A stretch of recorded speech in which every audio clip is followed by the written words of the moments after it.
Здравейте, приятели! Аз съм...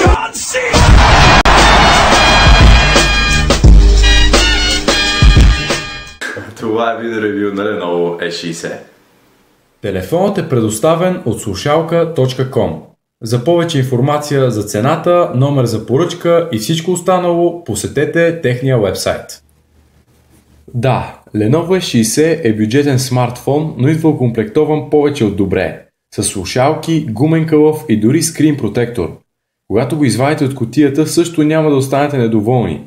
Телефонът изглежда страхотно. Да, доста е копирано от ябълковата компания и ако не сте запознат, лесно можете да го сбъркате за някой бюджетен модел на Apple, който в никакъв случай не е лошо. Напротив, това означава, че S60 събира погледите и изглежда много привлекателно. Сглобката също е добра. Макар да е използвана пластмаса, тя е от едно цяло парче и се усеща солидно. Бутоните също са добре позиционирани. За жалост нямат много отчетлив ход. Самото тяло на телефона е тънко, силно извито и заобрено и много леко, което го прави лесен за употреба и разнасяне. Като цяло ергономията е на страхотно ниво, а външният вид е познат, но и готин. На предната част намираме големия 5-инчов дисплей с скромната резолюция от 720p. И макар да не успява да блесне, екранът върши перфектна работа при всекидневно използване. Освен това, капацитивните бутони отдолу означават, че бутони на дисплея няма, т.е. можете да се насладите на всичките 5 инча. На задната страна намираме 13 мегапикселовата камера. Интерфейсът ти е много удобен и лесен за употреба. Снимките се извършват доста бързо. И качеството им е абсолютно приемливо. Точни цветове, добър контраст.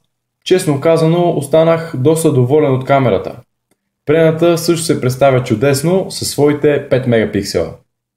Батерията е малка, 2150 мАч, което звучи притеснително. Но спокойно, телефонът се издържа достатъчно и без да е някакъв рекордьор, определено ще ви осигури пълен ден при нормална употреба.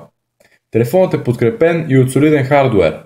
Snapdragon 410 чипсет, Adreno 306 графичен ускорител и 2 ГБ RAM.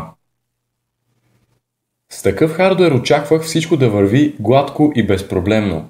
Но уви, нещата не седят точно така. На доста места и с менютата се среща неприятен лаг и почти всяко скролиране насича.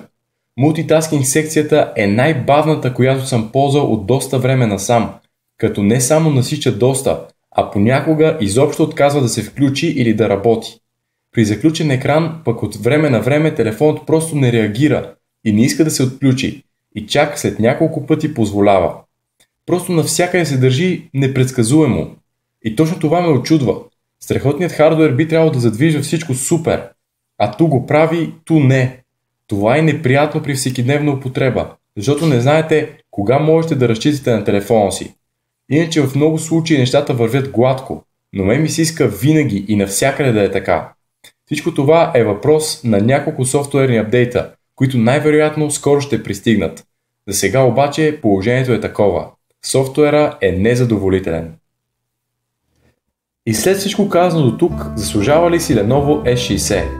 Той е подходящ избор за хората, които ценят красивия и ергономичен дизайн, големия дисплей и качествената камера.